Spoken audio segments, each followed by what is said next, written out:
Cuando uno va a Roma, se pregunta, ¿qué haría Jesucristo con estas estructuras? ¿Cómo se sentiría aquí? Realmente uno, sin darse cuenta, se va como acostumbrando a cosas que le van atenazando. El Papa Juan XXIII lo sintió y por eso convocó al concilio, contra todos los pronósticos y todas las opiniones.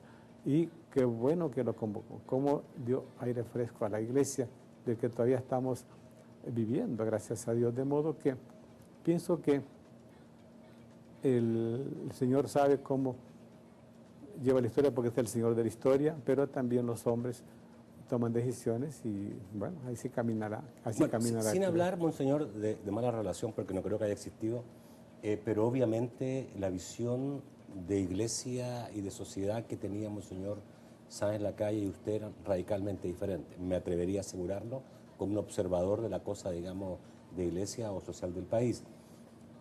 ¿La relación de este nuevo arzobispo con usted es más cercana en ese aspecto? Totalmente, porque fue mi alumno para comenzar, cuando comenzaba sus estudios de seminario mayor. Y luego... Él me lo dijo en este programa. Y luego él, digamos, desde el primer momento, tú lo viste, cuando salió su nombramiento, se abrió a la prensa totalmente. Monseñor Fernando vino con la idea contraria inicialmente de no tener contacto con la prensa y se fue abriendo poco a poco. Al final ya quedó contentísimo de hacerlo.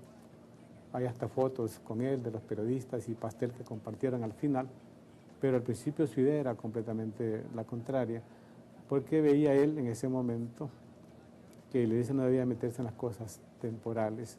Al final vio que la Iglesia camina con la gente y la va iluminando. Monseñor José Luis, al contrario, tomó la visión opuesta. Y como yo soy pues comunicador, como tú sabes, él ha observado eso y lo ha comentado varias veces, que le parece interesante e importante que uno pueda aportar algo, estando pues desde su visión de pastor, aportando una palabra oportuna, una idea, una opinión. De modo que en ese sentido nos entendemos bien. ¿Le han dicho que hay gente que lo ve a él muy parecido a usted? Mucho, yo mismo me confundí una vez que estaba viendo una noticia y estaba leyendo la homilía y me pareció que estaba viéndome a mí mismo. ¿Quién está hablando? Yo. Sí, me pasó viendo la noticia. Sí, muchos han dicho eso. Así que, claro, los dos somos sangre pipil, ¿verdad? Y eso es importante. Y es de las cosas que yo, cuando me preguntan sobre candidatos al episcopado, expreso mi preferencia por gente que sea salvadoreña. Una iglesia que se va inculturando de verdad. Hay países donde tienen un montón de obispos extranjeros. Honduras, por ejemplo, casi todos son extranjeros. Aquí es raro, pero es un criterio mío en el sentido de que uno, al ser ciudadano de ese lugar, haber nacido ahí, pues es su vida. Otras van aprendiéndolo, a veces te vuelven más sensibles que los propios nacionales, pero generalmente la sangre pues es la que lo va llevando uno a estar en sintonía inmediatamente con su gente. Y eso yo lo siento en el caso mío y me gusta eso, donde quiera que voy, estar con la gente y tratar de meterme en su mundo, en su vida, en sus problemas, y desde la fe tratar de hacerles sentir que Dios les ama, que Dios está con ellos y darles un poquito de consuelo. ¿Qué es lo que le falta a la iglesia? Usted decía, hay que acercarla más a la gente. ¿Qué significa eso? Que el obispo debe estar más en contacto con la gente, pero ¿de qué tipo de contacto estamos hablando? Hay gente, digamos, que tiene un poco de temor de ver al obispo, a lo mejor en alguna reunión sindical, a lo mejor en alguna reunión que pueda pensarse que tiene un cariz político. ¿Cómo debe acercarse, digamos, la iglesia a la gente sin crear los temores que se han creado en otra oportunidad? La respuesta es muy clara a nivel teórico. Hay que hacer lo que haría Jesús. Jesús se metió en los zapatos de la gente. Caminar por las calles, andar...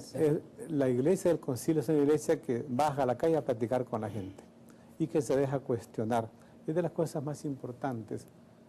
Una iglesia que se deja cuestionar. Tú sabes, cuando hemos estado juntos en un programa, la gente ha llamado, se ha comunicado, y ha hecho todo tipo de preguntas, y eso es importante. Cuando una iglesia se deja cuestionar y es humilde para reconocer sus pecados, tiene más credibilidad. Nuestro capital es la credibilidad, la tuya y la mía. Tú como periodista tienes ese capital que lo puedes perder en un minuto, igual yo como pastor.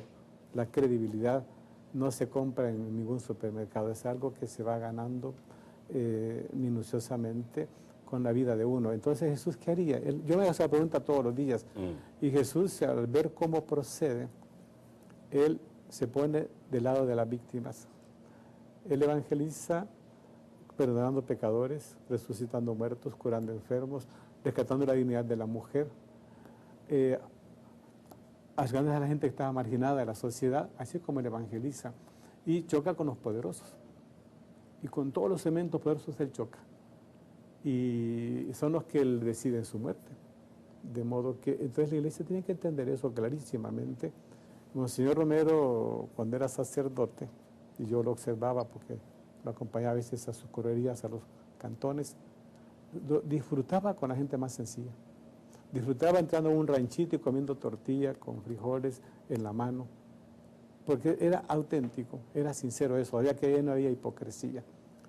Una iglesia sencilla, una iglesia acogedora, una iglesia dialogante, es la iglesia de Jesús y es la iglesia del Concilio Vaticano II. Entonces, eso es lo que tiene que hacer la iglesia. ¿Cómo lo hace? Ahí viene ya un poco la manera como cada uno está hecho, como temperamento, como carácter, como formación, pero hay que encarnarse en la realidad en la que uno va a servir. Y eso es lo que hace que la gente lo sienta uno cercano y siente que a través de uno, pues Dios le dice algo. Pero la iglesia no es así. O sea, la iglesia cuya cabeza principal está en el Vaticano no es así. Precisamente, si tú ves la iglesia latinoamericana y ves las encuestas de credibilidad, en casi todos los países sigue ocupando el primer lugar en credibilidad. No es el caso en Europa, donde está en los últimos lugares de credibilidad, la jerarquía como tal. En el caso de América Latina, con la última reunión de Aparecida, Brasil, a la que el Papa vino, sorprendió el documento que sacaron los obispos, porque está todo centrado en cómo hacer que la gente tenga vida plena. Y eso nos lleva al núcleo de la doctrina social de la Iglesia. Un compromiso por un continente más justo, más fraterno, más solidario, desde la fe luchar por eso. Y es categórico en ese planteamiento, entonces eso a la Iglesia le da credibilidad. Ahora, las energías iban en algunos casos muy por otro lado, un poco como a acomodarse al poder, no hacer olas, como dicen en el lenguaje popular, y de repente un soplo del Espíritu Santo que nos despierta a todos a esta visión que es la visión de Jesús. Ahora, ¿cómo hacerlo en un tono que no sea demagógico, ni sea confrontativo, sino pastoral? Bueno, ver a Jesús, esa es la clave. No sé si interpreto bien sus palabras, me quería entender que en algún momento usted dijo que Benedicto XVI se había convertido en Brasil, ¿no? En Aparecida. Ah, sí, yo comenté eso. Hay tres cosas, Nacho. Cuando estuvimos con él, antes de ser papa, yo le hice una pregunta, éramos solo 10 personas en torno a la mesa. Yo le pregunté del último libro que había escrito, sí, donde él afirmaba que la iglesia europea del futuro no sería iglesia de masas, sino iglesia de pequeños grupos. Le pregunté qué quería decir con eso. Y me dijo, cuando el libro salió recibí muchas críticas, pero ahora me están dando la razón. Y explicaba que en Europa Central, sobre todo, hay una gran descristianización. Los jóvenes matrimonios ya no se casan por la iglesia, no bautizan a los hijos, va muriendo la gente mayor, la iglesia va bajando en cuanto a estadísticas de sus miembros, pero van surgiendo grupos de jóvenes muy entregados, y ahí está la esperanza. Viene a América Latina y se topa con un continente con alma cristiana. Eso lo desconcierta totalmente y lo entusiasma. lo enternece. Y lo hace muy humano. Y él en Brasil descubre una iglesia del pueblo cálida, alegre. Mira lo que dice de su visita al África, 10 cosas parecidas. Y luego descubre también en esa visita una iglesia esperanzada, no una iglesia acorralada, temerosa, no, esperanzada. Y tercero, un continente muy mariano. Y eso al Papa le cambia su visión a nivel experimental. Y cuando van los obispos y hace su discurso, se nota cómo le impactó esa vivencia. Y uno que está acostumbrado a eso, al oírlo a él, uno lo revaloriza.